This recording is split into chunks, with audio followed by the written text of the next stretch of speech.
Hi అండి, అందరూ ఎలా ఉన్నారు? నేను మీ సుమతిని. వెల్కమ్ టు ఆ ఛానల్ సుమతిస్ కుకింగ్ అడ్డా.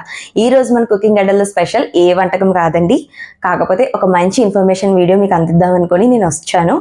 నాకు తెలిసినంత మటుకు మీకు అందిద్దాం అనుకుంటున్నాను. దేవి నవరాత్రుల కోసం అయితే నేను వీడియో చేస్తున్నాను. సో దేవి నవరాత్రులు చాలా మంది చేసుకోవాలని ఆశపడతారు, కానీ ఏ విధంగా చేయాలి, ఎలా ఉండాలి, ఏమేం పాటించాలి, నిష్టగా ఏ విధంగా ఉండాలి, అండ్ అలాగే ఉపవాసాలు ఎలా ఉండాలి, అలా క్వశ్చన్స్ ఉంటాయి. అంటే ప్రతిరోజు నైవేద్యమే వండి పెట్టాలా, ఇటువంటివన్నీ ఉంటాయి. సో ఇవన్నీ కూడా క్లియర్ చేయడానికి నేను ఈరోజు మీకు ఈ వీడియో అనేది పెడుతున్నాను. సో నాకు తెలిసినంత మటుకు నేను చెప్తున్నాను. ఒకవేళ నేను చెప్పిన ఇన్ఫర్మేషన్లో ఏవైనా తప్పులు ఉంటే పెద్దవారైనా సరే చిన్నవారైనా సరే దయచేసి క్షమించండి, అండ్ అలాగే నన్ను హెచ్చరించండి. పలానాది కాదమ్మా, ఈ విధంగా చేయాలని చెప్పండి. నేను తప్పనిసరిగా మార్చుకుంటాను. సో ఫస్ట్ అయితే దసరా అంటే అందరికీ తెలిసిందే, ఎందుకంటే మనం చిన్నప్పటి నుంచి టెక్స్ట్ బుక్ లో చదువుకొని వస్తుంది దసరా ఎందుకు సెలబ్రేట్ చేసుకుంటాం అనేసి. సో దాన్ని అయితే ఇప్పుడు మీకు ఎక్స్ప్లెయిన్ చేస్తాను, చూడండి.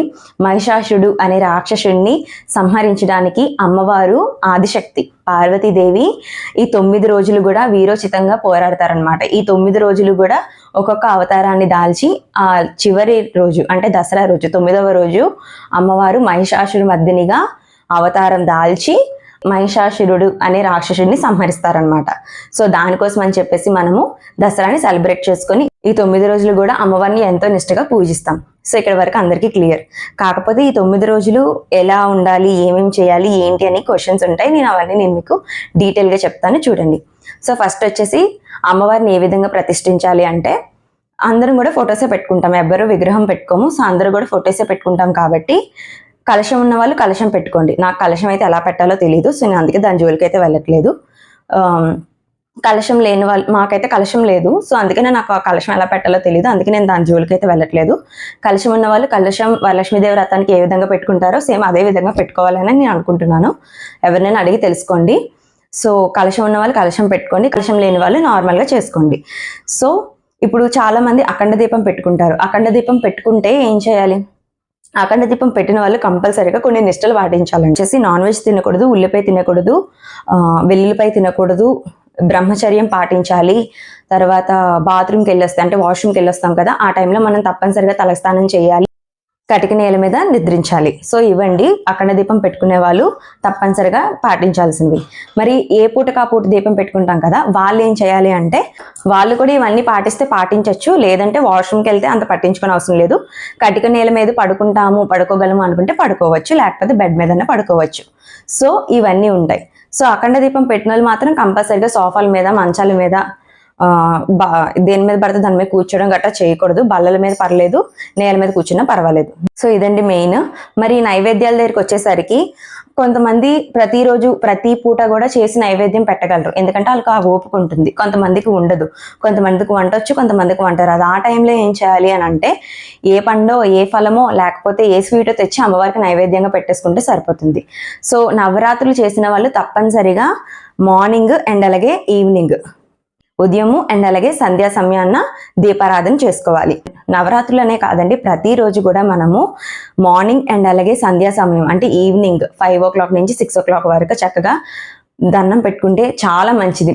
ఉదయం పెట్టిన దానికన్నా సాయంత్రం వేళ పెడితే చాలా మంచిది అనమాట. సో తప్పనిసరిగా ఈ విధంగా 2 పూట్ల కూడా మనము అమ్మవారికి దీపం పెట్టుకోవాలి.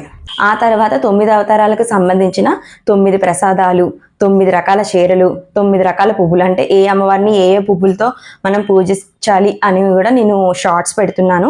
నైవేద్యాలు ఏ విధంగా ప్రిపేర్ చేసుకోవాలన్నవి కూడా నేను లాంగ్ వీడియోస్ పెడుతున్నాను. ఈ వీడియోస్ మీ వరకు రావాలంటే తప్పనిసరిగా మీరు మన ఛానల్ని సబ్స్క్రైబ్ చేయాలి, అప్పుడే నా వీడియోస్ అన్ని కూడా మీ వరకు చేరుతాయి. సో తప్పకుండా సబ్స్క్రైబ్ చేసుకోండి. అండ్ అలాగే ఇప్పుడు స్టార్టింగ్ డే బాల త్రిపుర సుందరిగా అమ్మవారు అవతారం దాలుస్తారు. సో ఆ రోజు నైవేద్యము బెల్లం పరమాన్నం పెడతాము, చీర లైట్ పింక్ కలర్ పెడతాము, అండ్ అలాగే పువ్వులు వచ్చేసి గులాబీ పువ్వులు, మందారం పువ్వులు, తుమ్మి పువ్వులు పెడతాం. సో ఇవి మూడు పెడతాం. బట్ ఇక్కడ ఏంటి, నైవేద్యం పెట్టేస్తాం, పువ్వులతో అలంకరణ చేసేస్తాం, బట్ చీర ఎవరికి స్తోమత కూడా ఉండదు. ఇప్పుడు రిచ్ పీపుల్ అంటే పెట్టేసుకుంటాము, మిడిల్ క్లాస్ వాళ్ళు పెట్టుకోలేము కదా, మిడిల్ క్లాస్ నుంచే పెట్టలేము.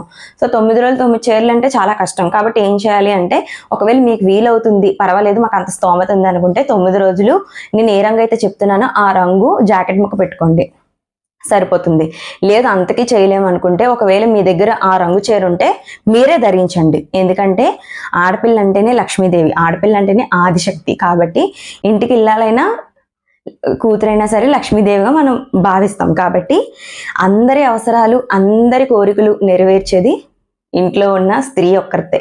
అంటే లోకంలో ఉన్న ప్రతి ఒక్క కోరికని, ప్రతి ఒక్క అవసరాన్ని ఆ ఆదిశక్తి తీరిస్తే ఒక ఇంట్లో ఉన్న ప్రతి ఒక్క అవసరాన్ని కూడా ఇంటి ఇల్లాలే తీరుస్తుంది. కాబట్టి ఇంటి ఇల్లాలే ఇంటికి మహాలక్ష్మి, ఇంటి ఇల్లాలే ఇంటికి ఆదిశక్తి. సో ఆ చీరను మనమే ధరిస్తే సరిపోతుంది. నాకైతే ఇలా అనిపించింది. నా ఒపీనియన్ అయితే ఇది. ఒకవేళ మీకు డిఫరెంట్గా ఏమైనా అనిపిస్తే పర్వాలేదు, మీరు దాన్ని కూడా ఫాలో అవ్వచ్చు. సో మనకు వీలు కాని టైంలో ఏం చేయాలి? కొంతమంది ఉంటారు, పూజ స్టార్ట్ చేసిన 2 రోజులకో 3 రోజులకో వీలు కాదు. ఆ తర్వాత ఏం చేయాలి అంటే మనకు తెలియదు. కొంతమంది ఉంటారు, అంటే వాళ్ళకి తెలుస్తుంది కాబట్టి ముందు నుంచి స్టార్ట్ చేయరు. మరి 9 రోజుల ఫలితం మాకు కావాలి అనుకుంటే ఏం చేయాలి? ఒకటే చేయండి.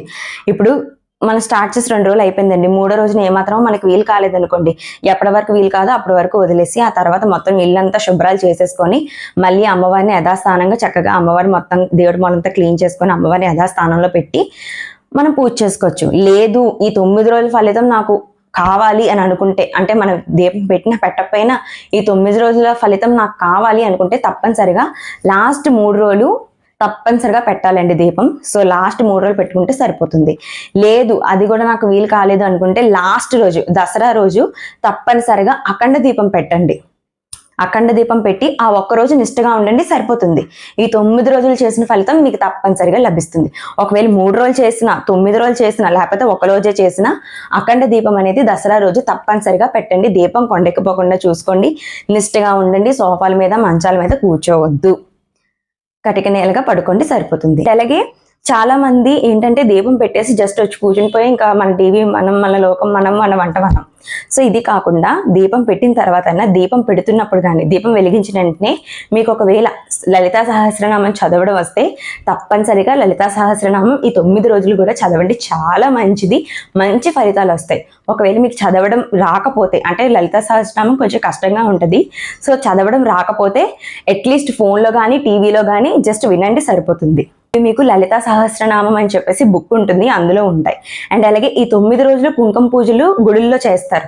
గుడి వరకు వెళ్ళలేము అనుకునే వాళ్ళు ఇంటిలో ఈ మాత్రం మన బొటల వేలు సైజ్ అంతా విగ్రహం, అమ్మవారిది దుర్గాదేవి విగ్రహం ఉంటుంది కదా, అది తెచ్చి ఒక ప్లేట్లో పెట్టుకొని అభిషేకాలు చేస్తే చేసుకోవచ్చు.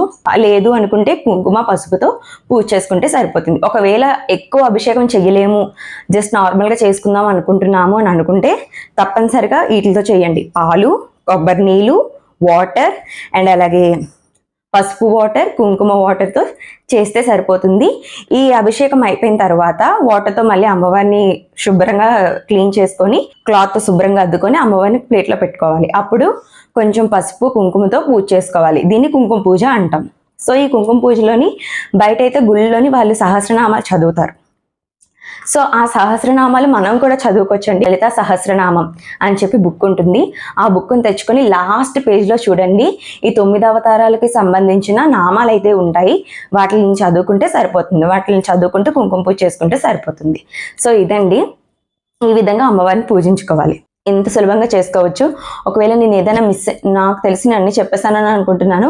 ఒకవేళ ఏదైనా మిస్ అయితే నేను మళ్ళీ షార్ట్స్లో పెడతాను. అండ్ అలాగే మీకు ఏదైనా ఇన్ఫర్మేషన్ ఇంకా కావాలి అనుకుంటే, ఇంకేమైనా అర్థం కాకపోతే కామెంట్ బాక్స్లో కమెంట్ చేస్తే నేను మీకు రిప్లై పెడతాను. అండ్ అలాగే నేను చెప్పిన పూజా విధానం మీకు నచ్చినట్టయితే తప్పనిసరిగా ఈసారి దసరాకి నేను చెప్పిన విధంగా ట్రై చేయండి, మంచి ఫలితాలు అనేవి లభిస్తాయి. అండ్ అలాగే ఒక్కటండి, నేను చెప్పదలిచేది ఏంటంటే, నేను పలానా ప్రసాదాలు, పలానా పువ్వులు, పలానా చీరలు, పలానా ఇవి అన్నీ చెప్తున్నాను కదా, సో అవి పెట్టుకుంటే మంచిది. ఒకవేళ మనకు అంత స్తోమత లేదు అనుకుంటే ఇంకా బంద్ చేసి అని పెట్టాల్సిన అవసరం ఏం లేదు. ఇప్పుడు నేను ఉన్నాను, నాకు ఎంతవరకు వీలైతే నేను అంతవరకే పెట్టగలను అమ్మవారికి, అంతకు మించి నేను పెట్టుకోలేను. కాబట్టి నేను అక్కడితో బంద్ చేసేసుకుంటాను అంతే. కాకపోతే ఏంటంటే పెట్టుకున్న వాళ్ళు ఉంటారు కాబట్టి వాళ్ళకి ఉపయోగపడుతుందేమో అని నేను వీడియో పెడుతున్నాను, అంతేనండి. మన స్తోమతకు బట్టే మనం ఉండాలి, అంతకు మించి ఎక్కువ వెళ్ళకూడదు. ఎందుకంటే అమ్మకు తెలుసు కదా మన స్తోమత ఎంత అన్నది. అమ్మకన్నా మించిన వాళ్ళు ఉన్నారేంటండి? ఆదిశక్తి అంటే ఈ భూమండలానికి ఆ అమ్మ మాతృమూర్తి. అటువంటి బిడ్డ తప్పు చేస్తే అమ్మ క్షమించదా? పలానాది పెడితేనే నేను ఇంటికి వస్తాను, పలానాది పెట్టకపోతే నేను రానని అనరు. కొంతమంది చెప్తారు ఇలాగే చెయ్యాలి, ఇలా చేయకూడదు, అలా చేస్తే అమ్మవారు అసలు ఒప్పుకోదంటే ఎందుకు ఒప్పుకోదండి? మన స్తోమత అమ్మవారికి తెలియదా? తెలుసు కాబట్టి అమ్మవారు తప్పకుండా స్వీకరిస్తారు. చూడండి, మనస్ఫూర్తిగా భక్తితో చిన్న బెల్లం ముక్క కానీ పటిక ముక్క కానీ పెట్టినా అమ్మ అని భక్తితో పిలిస్తే తప్పనిసరిగా ఆవిడ మన ఇంట్లోకి వస్తారు. ఇది నమ్మండి ఎప్పుడు కూడా.